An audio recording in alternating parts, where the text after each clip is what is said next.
Yes.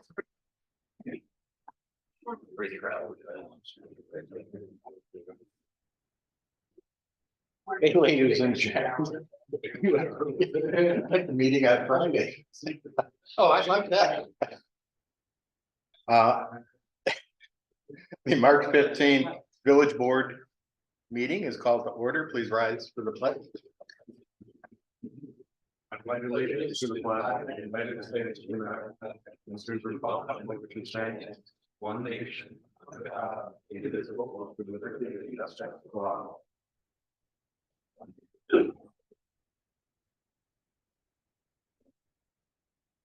First order of business is public comment.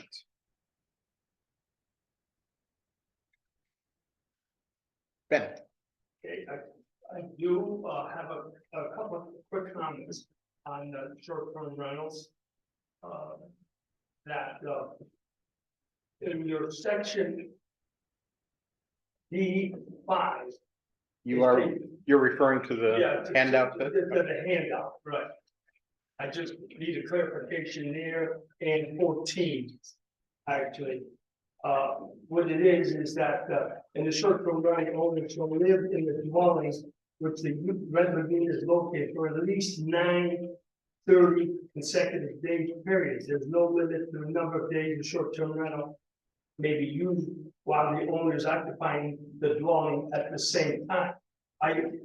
There's no mention, is it 1 calendar year or within the 2 years of whatever the permit application stated?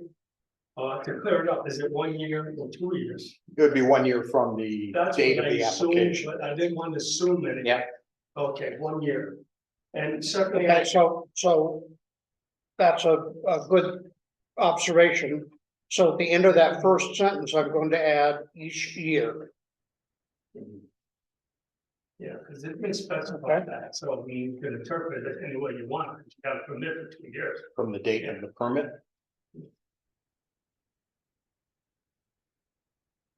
That should start the year. Each year beginning from the date of the permit. And the 9 30-day consecutive 9 months, are you saying it has to be 9 consecutive months? Oh, no, any 9 within that 12-year period, 12-month period is called. Okay, my last question is the zoning board find that the neighborhood, this is really confusing for me. I'll read it again. The zoning board shall find that the neighborhood in which the proposed bed and breakfast or short-term rental is located will not be saturated for the proposed, use the example, 3 rental rooms in the surrounding 150 feet. Again, is that 1 year, 2 years, and is that 3? Now, a lot of homes might have 3 or 4 bedrooms in it. Is that one home with 3 bedrooms being occupied by a rental? Now, it's 3 rental rooms. Okay, and the reason there's an example and not a set rule is that because of the nature of most of the village, every single location is going to be unique. And there's no way to have a rule that's going to make sense. So that's why the zoning board of appeals will have to exercise its discretion in deciding whether a particular address is eligible or whether the area is saturated around it. Okay, so it doesn't necessarily mean 3 bedrooms in one individual rental unit. That's correct. Okay, that's, and that was probably my biggest thing. Okay, thank you.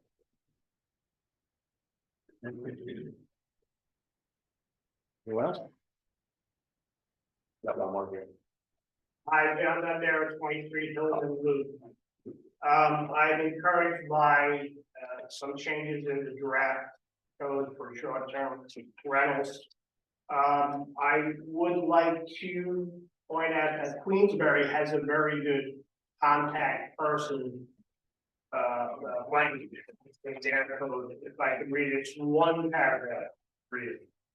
It says the short-term rental owner must provide all owners of property within 100 feet of the property lines of the short-term rental with the name, address, and telephone number of a contact person or entity. The contact person or entity must be able to address any complaint received regarding the short-term rental site within 1 hour of receiving the complaint.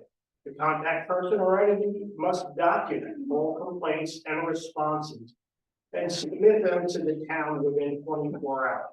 A copy of the contact person or entity name, address, and phone number shall be maintained on the property and made immediately available upon request from law enforcement officers or town buildings and code personnel. And, you know, I either some hybrid of that, because the 10-minute thing is nice, I love it, that you gotta be within 10 minutes, but it does not, Why don't we grab a copy of that text? it doesn't, thank you. And it doesn't provide for a response time. So I think maybe you could see a way through to adopt some of the language, and I'm sure the town of Queensbury has a lot of experience with short-term rentals being close to legal. Thank you. Thank you. Yeah, Lou. Usually, when you're doing the land.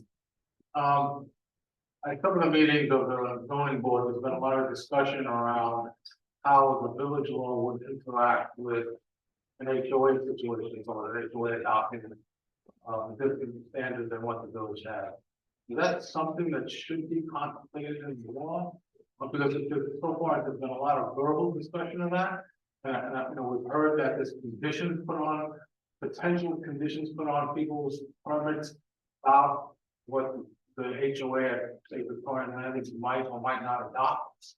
So I don't know if there's something that could be or should be addressed in that about if adopted by the village, a stricter standard body, an HOA would govern. I know the village has to adopt it too, not just the HOA, so it has to be adopted by the village. If I understand what you're asking, the village adopts a law that applies everywhere.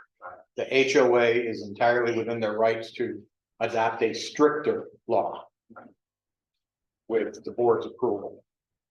But So I think a lot of it's been kind of like, you know, there's lack of clarity in a way between what the zoning board been doing and what the village board is doing.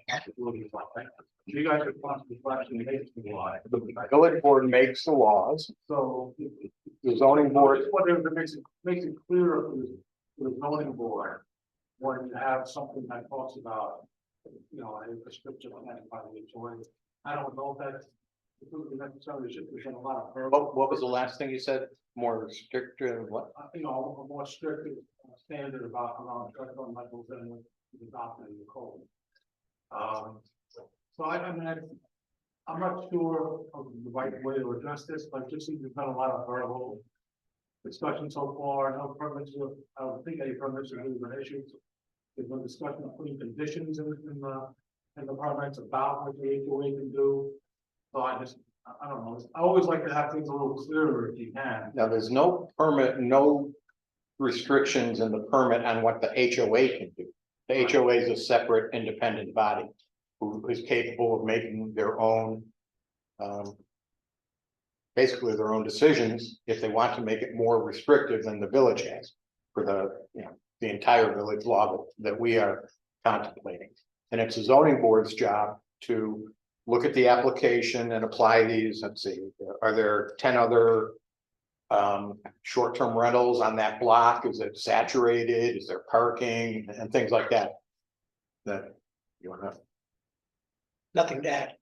Ooh. So again, any questions on anything, you can feel free to email me and I'll try to get you the best answer I can. Anything else?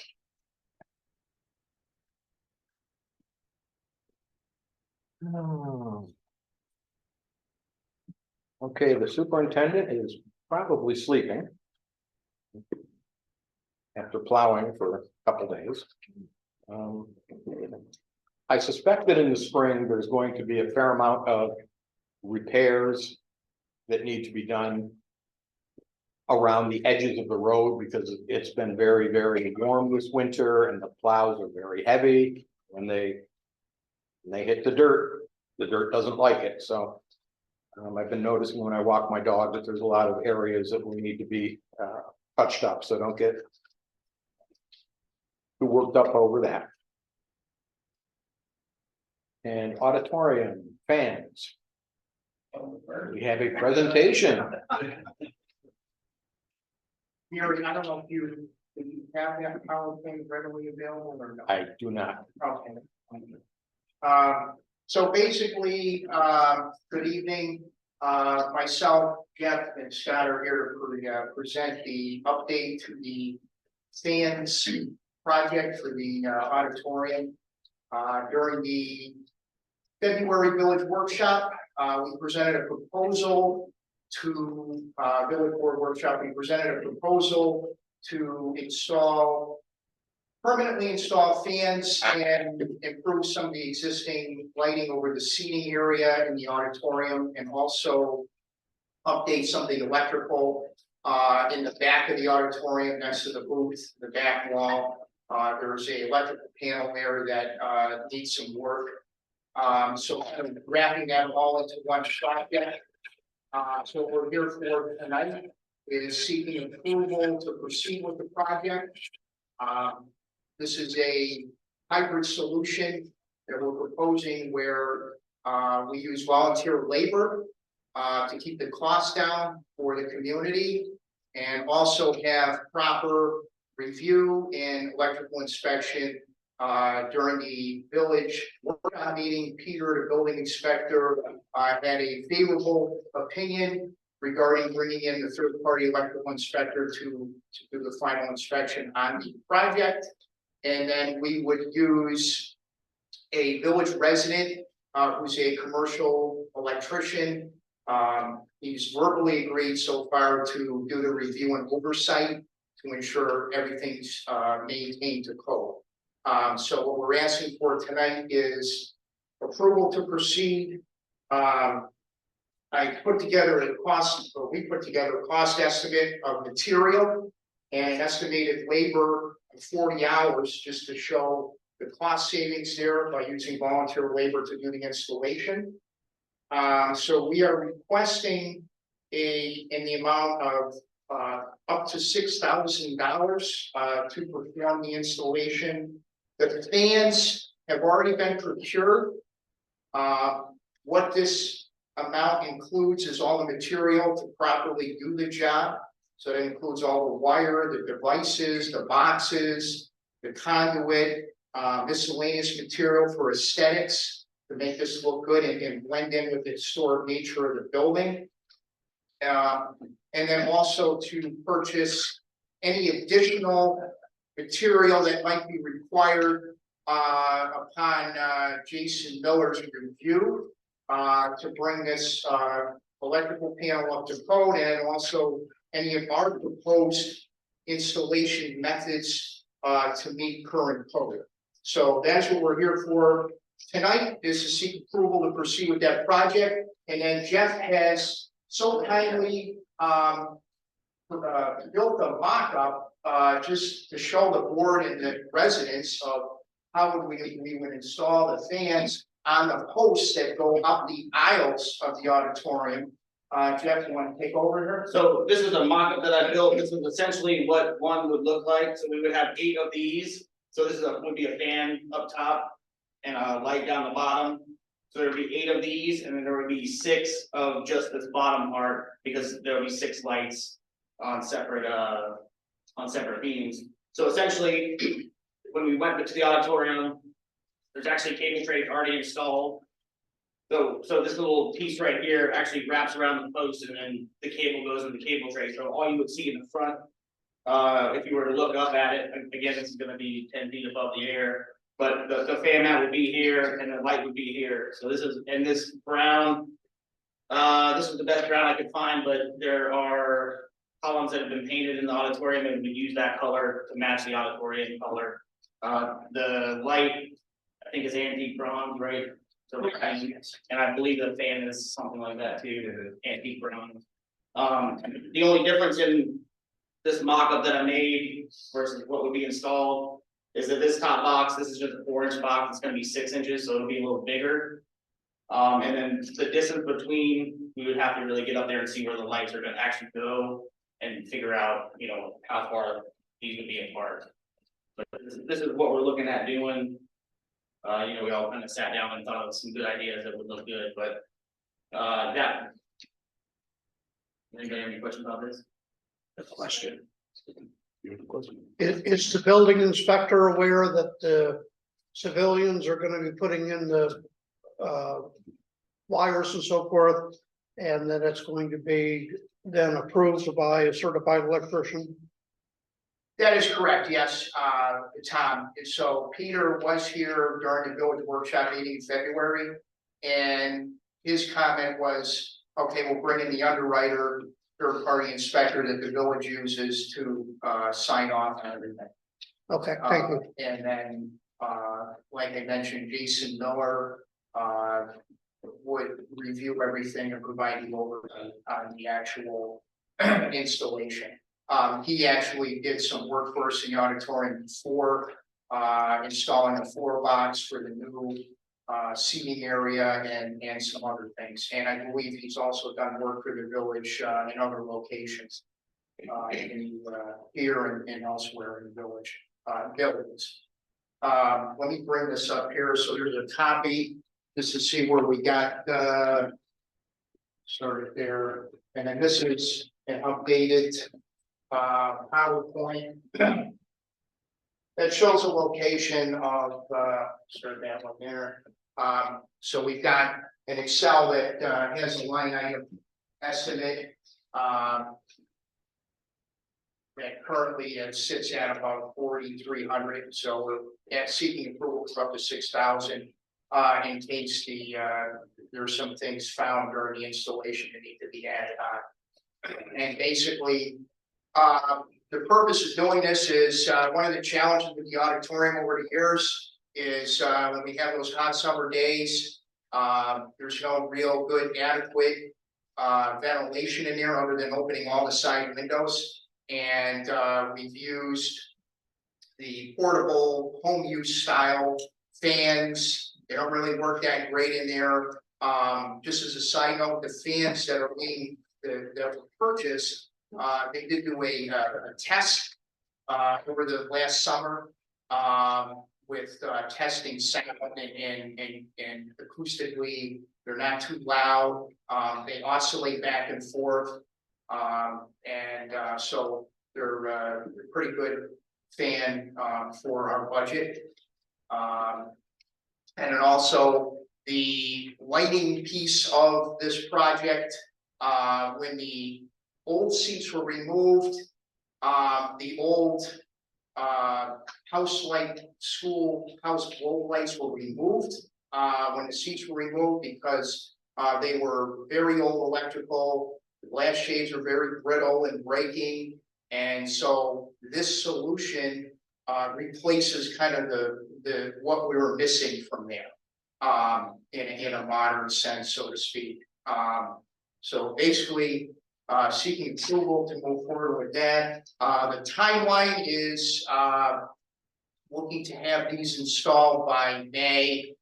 So the work would be done over the course of April. And basically the estimate here with the labor, current electrical rates, anywhere, between $70 and $100 an hour. So, the village will be saving $3,000–4,000 by doing it this way. All of us involved here have been involved with the auditorium for a long time in our we have a passion for what we do with the building and preservation.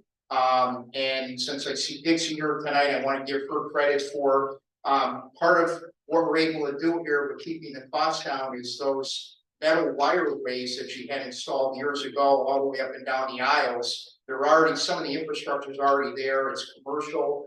grade, it's been done, so we can just kind of tie into that and have a clean installation, so, so we should be, pretty much good to go, as I mentioned. The village, has a vendor contract with an electrical supply house in Clifton Park here, where some of these material rates might even be cheaper. These are street prices basically that we quoted. So the price actually may even go down. So any other questions on that? What kind of lights are they? So basically, there are antique bronze wall mount downlights that can accept LED bulbs, which we will use for incandescent, whatever. So basically, it's a replaceable bulb. So some of these newer LED fixtures, when the LED fails, you got to replace the whole fixture. It's all sealed unit. These are not like that. So you can actually replace the bulb. You can put an LED in, whatever the case. So we're not locked into LEDs. If we don't want LEDs. Correct, yeah, it's a traditional bulb socket. So there's no, we're not locked in and sealed in there. If there's a failure, then we gotta replace a whole unit for $100 or something. It's a traditional style. And as I mentioned, the fans themselves, they oscillate, speed control, they use wireless remotes. And then a master power that's hardwired into the system. They can turn them all on and off with one switch. The master power, and then you use the remote to turn them on. Jeff, does that help? Jeff did the testing over the summer. So. That is another.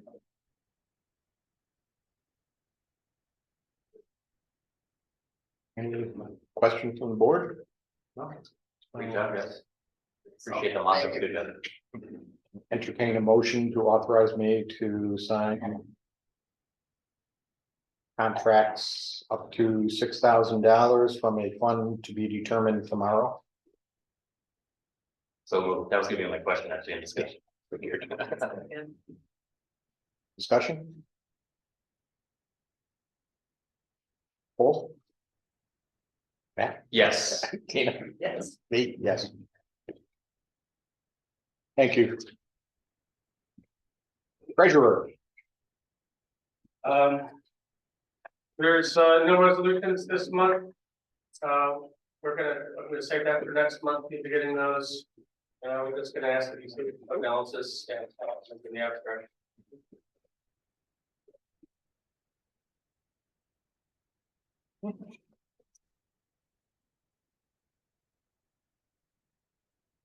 That's it. That's it. Chief can't be here. But I have his report at 51 calls for the month, which puts us 20% over last year through February. We survived yesterday's storm with only 8 calls, but everyone did well considering the roads. 6 of those are before 9 AM. Yeah, it was Pretty a well. challenging day. No. Chief, code enforcement, Peter tried calling me, but I couldn't answer because I mess everything up here. Parking enforcement. Well, there hasn't been any enforcement this month. I haven't seen anything. Good. I don't know if you found out about the other one, if you answered it or not. I totally forgot about that, but I will do that tomorrow.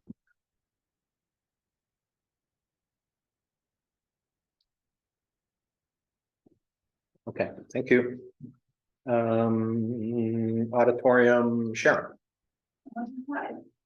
First of all, I'd like to thank everybody for, especially Dan, Jeff and Scott, they're working so hard on the fans. That in itself will make that auditorium so much more pleasant this summer. And thank you for all that work. I've been going over and I've been looking at one of the dressing rooms and I have I want to make some improvements because we had bathroom issues all year last year. So I know the fans are a big investment. And if we can get to some of the bathroom issues, that would be greatly appreciated. And I'll get some more information for you on that Right now, we're right at the end of planning all of our season. By next month, at this board meeting, I'm hoping that we will have a brochure that will have everything for the entire season in it, and we'll announce what we are going to do, including one out of the auditorium concert in July. So, I think we're in very good shape. We're a little bit ahead of last year where we were. And I'm hoping that will, when we do announce and we have everything together, that we'll have a good period of time for sales. And this year, again, we will be able to purchase tickets ahead of time through our website. And we're updating all of our information on the website. I'm also working with the Malta League of Arts, and I've left some flyers back there. They're trying to identify every creative person who gives lessons to children and teens. And they're creating a resource guide for everyone, so you can have a piece of paper and use the website to find out where classes are available for your children. And that's it. Thank you. Thank you. Did AP3 have a report? Scott, did you It's have? not here, but we've basically been concentrating on the fan project and related project. Also, we do have a house floor coming up on the 10th of June. It seems to be going pretty good. I think, I'm not sure, but we might need to have to use the ballpark parking for that. I'm not 100% sure we're gonna need it, but I can reach out to Lori. You're gonna get in touch with Lori about Yeah, that? I'll get in touch with Lori and let her know, see what she. I can't remember if she's, where her schedule is at that point in time, but I'll talk to her and ask her if she can block that day out. I know that the next weekend is actually, I think it's the next weekend is actually the Institute Festival, or the weekend after. So 2 weekends actually? Yeah, so I even have to block 2 weekends off of baseball, so if we don't have to do it, I'd rather not. Other than that, I think that's pretty much it for now. Okay, thank you.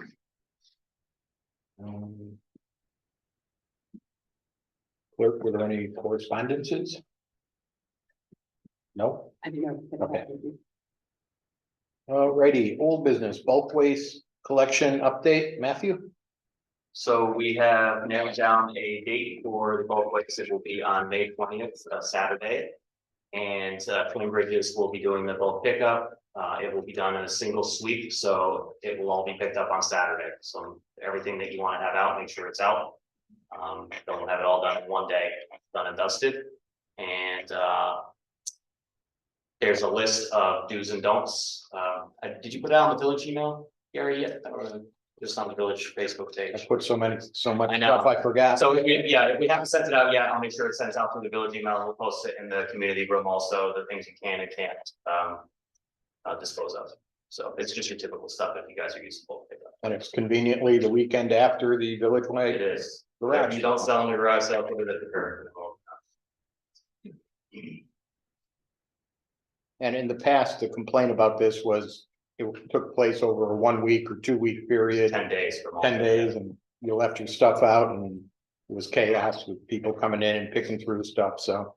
Matthew negotiated a 1 day pickup, so good job.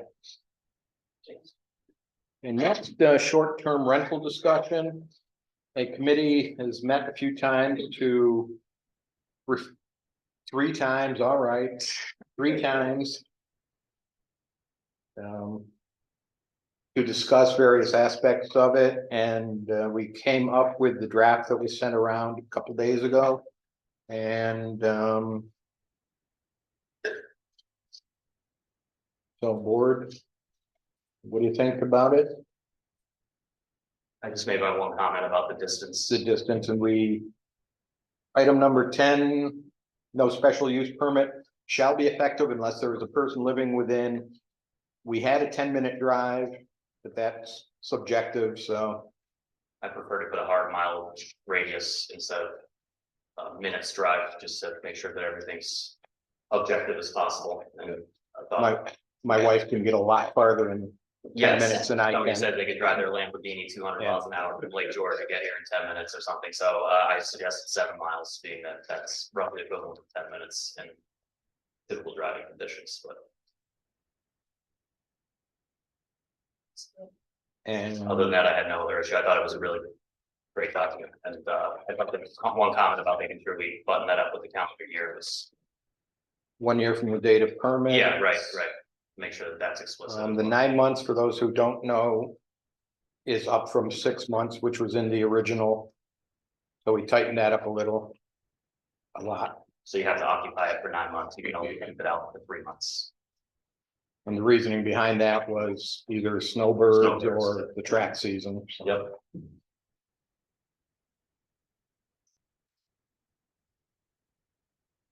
And the options, Tom, for the board now are, Uh, either to adopt, to adjourn for further discussion, or maybe a workshop meeting.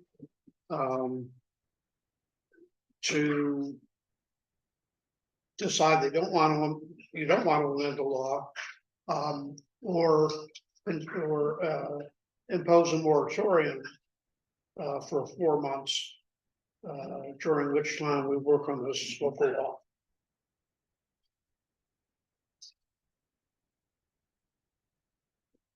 yeah, I think, I wouldn't be opposed to a moratorium for 4 months. I think what you guys have discussed is 90% of the way there, but certainly there's other things like the Queensberry Pound law, maybe to have a few more discussions before it's buttoned up.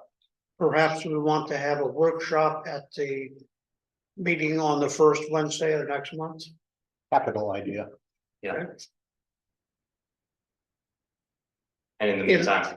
In that case, I have circulated a seeker form, short-term seeker form, for establishing a 4-month moratorium and a draft local law. Has the board been able to take a look at that seeker document? Yes, Does anyone want to make a motion declaring this board to be lead agency? so moved. Matt moved, Tina seconded. Discussion? Matt, Yes, Tina? Yes. Steve? Yes. Do we want to direct the mayor to sign the seeker form as it's been drafted? yes. Do I need a separate motion for that? Yeah. Okay, let's make a motion to have the mayor sign the secret form as it's been drafted. Discussion? Matt, Yes. Tina? Yes. Yes. Before anything else happens, just sign twice. We need a public hearing on this? There Does not affect all the ones that it's being last. and there.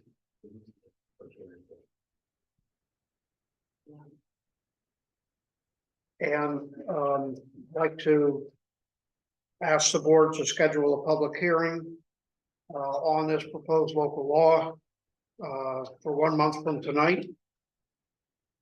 Would be April 19th I believe that's Yeah. that's it. at 6:30, Yes. and that public hearing will be to, Discuss the proposed local law, and it gives time for the county planning board to respond. And it gives time for Susan to publish public notice of this local law. clarification on the moratorium, did that go into effect now or It will go into effect after? after the public hearing, if the board votes in favor of the law, and then upon filing with the Secretary of State. And I'm going to read this. No person shall commence or continue to use a bed and breakfast or short-term rental who does not possess a special use permit issued by the Village of Brown Lake Zoning Board of Appeals, or submit an application for such a permit, which is pending as of March 15, 2023, permitting such use. No applications for such use shall be submitted or considered for a period of 4 months after the effective date of this local law, when it shall expire unless extended for 2 additional months by resolution of the Board of Trustees. The effective date will be April 20th. Yeah. Day after the meeting. Yeah. So I'll make a motion to set a public hearing for 6:30, April 19th, to discuss the proposed local law regarding short-term rentals. So, just for clarification, if somebody were to submit an application tomorrow while we're doing all of this. If it was in progress at the time we set the moratorium, then what happens? If there's an application that's actively pending as of March 15, they're in under the water. But if something comes in tomorrow, no. Correct. Okay. Give me a second. Good question. You second? Oh, I didn't sure, get that in. yes, second, Discussion? Matt, Yes. Tina? yes. Yes. A municipal building ramp and porch. The ramp, our village engineer is digging some stuff up he did for Dixie years ago on repairing the ramp. So I should be hearing from him this week. I've had a couple people come over and look at it. And they all said the same thing. They want a detailed scope of work. So that's what our the village engineer is working on. And estimates for replacing the lower shed roof on the auditorium.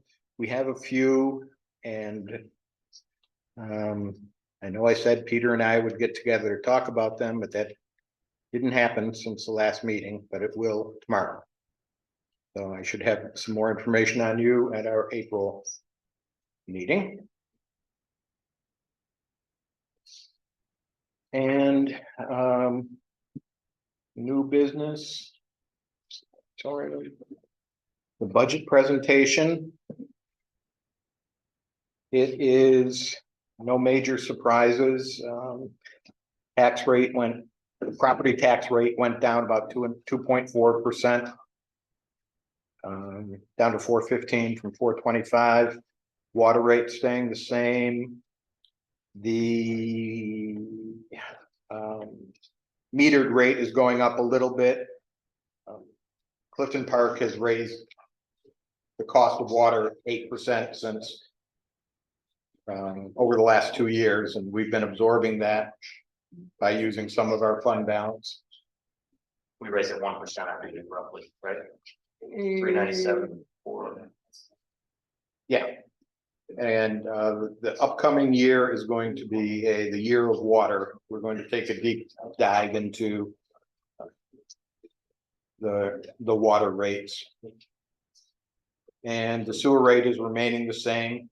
The good news on that is, I think it's 2024, I think the big $62,500 sewer payment will be done. So those sewer rates will be coming down dramatically in the next budget year. And this was emailed to everybody a couple days ago. And again, if anybody has any questions about anything, you can email me or come in. I'm meeting with Dixie tomorrow at 1 o'clock. If anybody wants to come in and talk about budget, so.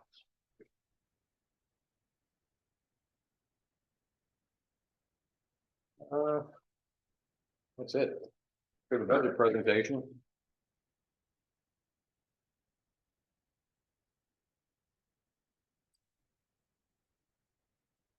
And next. Planning and zoning board public hearing. Yeah. Some time ago, I passed around a draft local law that would enable the zoning board of appeals and the village planning board to enact rules and regulations for the same force and effect as if they had been enacted by this board. I don't believe I heard any negative comment. I strongly recommend it. If the board would like to go forward with that, I'd like to schedule a public hearing to clear the village board lead agency and authorize the mayor to sign the short-term environmental form that I circulated earlier, if everyone has had a chance to look at it. Would you do a favor and send the EAF and the local law Yes, again? yes. So that I have it all in one place, and I can send it out to the residents before the meeting. So I will make a motion to set a public hearing for 6:35 on April 19th. To discuss that proposed local law. We'll leave the secret thing separate, or I could end it on one.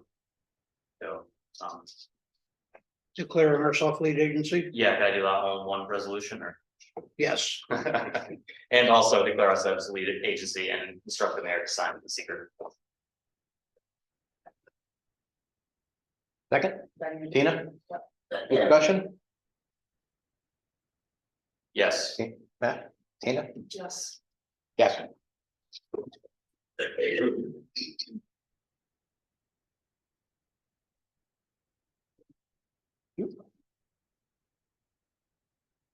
So it gets us off to the planning board tomorrow. And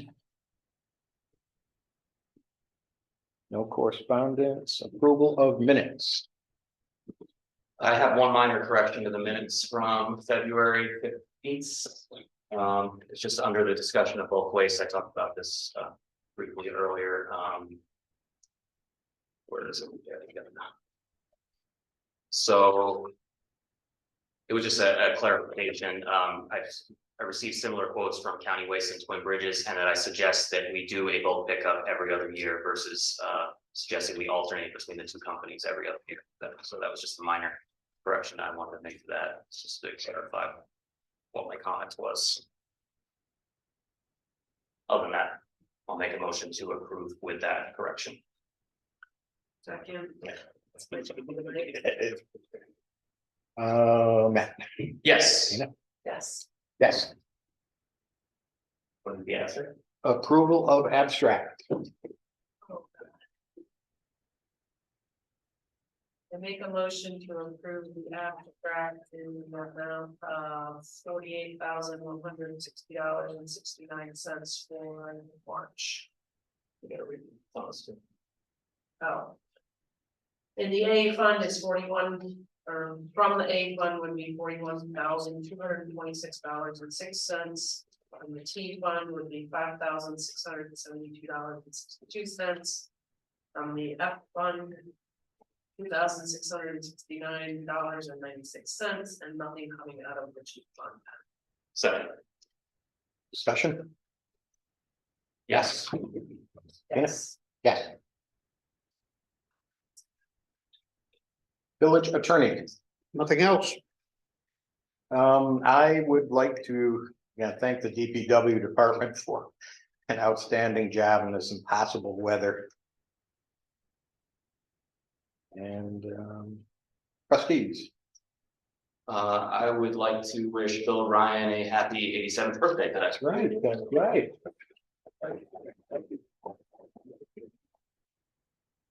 You know, I would just greatly like to thank Matt for coordinating the whole bulk pickup day, because it's been sorely missed. Going to Malta has been just a not pleasant experience, so thank you for bringing it back to us. Thank you guys for approving it. and thank you guys for paying for it. All right, public comment.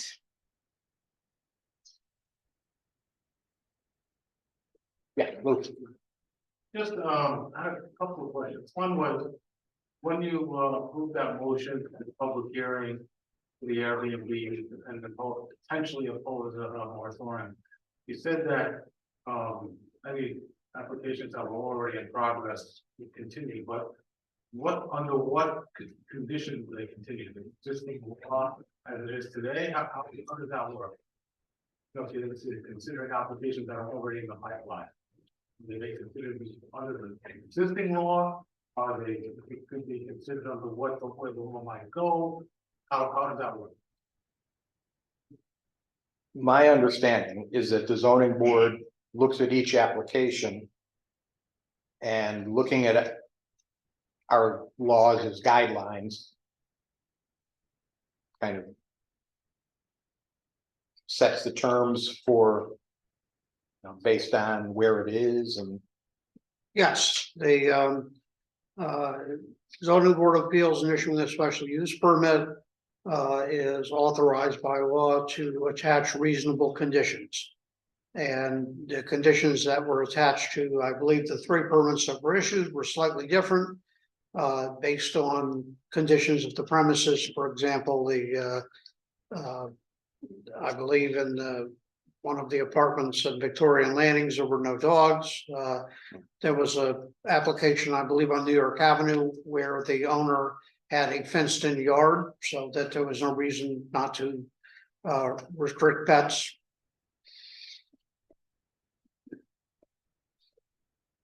So the conditions have to do with the individual properties. It's my understanding too that the permit has the condition that if the law changes, that the permit can be revoked, correct? Well, if the law changes, then in such a way that the permit would not have been issued. If the new law were in effect, then the applicant needs to come back with a new application. Okay. There is no additional fee, and the zoning board of appeals can decide whether the rentals can continue during the pendency of that supplemental application. Maybe that helps clarify kind of any concerns that you have. Well, and just my main basic question was, I understand the condition that the zoning board can propose conditions. But the answer I think I got to my question is that it would be considered with reference to the current law, 6 months, 6 30-day periods. And, you know, you have to live there and demonstrate that you live there. So that was really what, so it could, at some point it might change if it goes to nine consecutive, but right now, until that changes, even during a moratorium, it would be considered with reference to the current 6 months of the law. Is that correct? I'm having difficulty hearing the question. Yeah, can you speak up a little bit? I'm thinking. Oh, I'm sorry. So right now the law says that you have to live in the premises 6 consecutive 30-day periods during the year. So my question is anything that's in the pipeline that got approved would be approved subject to other conditions that the zoning board might put on it with reference to the current law. So they would only have, right now, they would only have to be there 6 months out of 6 30-day periods out of the year. That's what, is that correct? I think so. So he's saying if something was approved already, even if there's a moratorium in place, that those rentals will be subject to the existing law, and anything that's in progress, should it get a special use permit between now and during the moratorium, would they be subject to the law as it currently is and not subject to the moratorium? The permit's going to be issued subject to the way the law currently exists. But I would imagine that each permit would have that language that says that it's subject to any changes to the law that are subsequently made. So, but if there's a permit that's in progress right now and it was to be approved in the next month or 2 months, It would be approved under the existing law, not the Okay. proposed law. Yep. Good question. The other question I had was nothing to do with short-term rental that is beat out on the deck, but it has to do. I know nobody's here for the DPW now, and they do and have done a fabulous job. My question is it looks like there's some arrangement between DL and the DPW as to what they actually do up on the Victorian Landing site. I mean, I don't stay up all night looking at trucks coming in and out, but from what I observed, it seems like the DPW truck, for the most part, stops at the top of Victorian Boulevard and then turns back and goes back to the village. So I was just wondering, if, since our board doesn't really tell us a lot about any arrangements that they've made, is there some sort of arrangement between the DPW and around Lake Village as to what responsibilities they have relative to the roads in VL? For snow removal specifically. But are you saying they don't plow? Well, Up there? our contractors, they do a lot of the plowing themselves, the pulling some of the driveways and the plowing wherever they can find a place to put it. So I don't rarely notice that there's a DPW truck circling the neighborhood and actually plowing. Or even dropping salt after that, they also seem like they drop some salt too. But my concern is that even though historically we really like the job that DPW did, it seems like if they're doing less, then we're not getting the same services that the rest of the. I have not heard anything about that, and I will ask about it tomorrow. I know there used to Coordinate to some degree, because they're both up there working. No, I know there used to be a problem because Victorian Landing doesn't really have any place to put the snow, so whoever was plowing your driveway, they just kind of put it out in the middle of the road and it would jut out about 10 feet. And it would make a lot of trouble because then they'd go by and push the snow right back in your driveway. So I thought they had, and that might be what they're thinking now, but I will find out and let you know.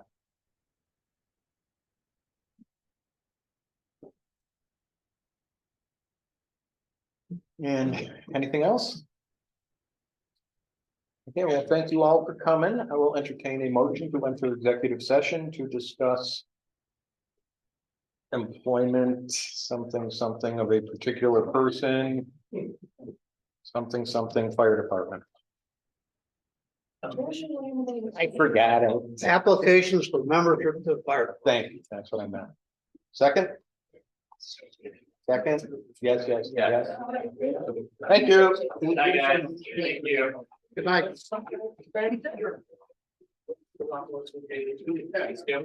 I didn't see. They are. Oh, yeah. Okay. Sometimes I. You guys pay a lot of taxes. I am, I'm meeting Dixie at 1 o'clock. You want to come beat me up about the budget? We're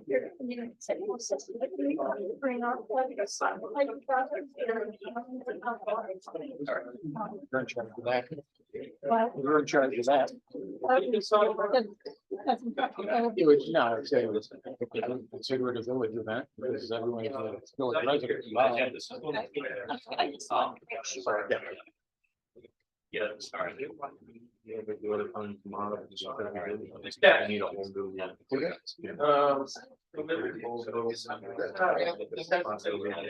He said that.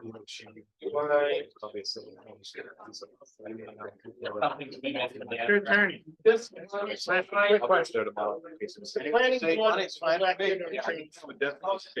The planning board elected or chosen. Appointed. Appointed. Right, so I didn't want to say anything, I don't want to throw. Okay. The ZBA and the planning board are appointed. No, if you're gonna give the planning board, the ability to create law in the same effect as the village board.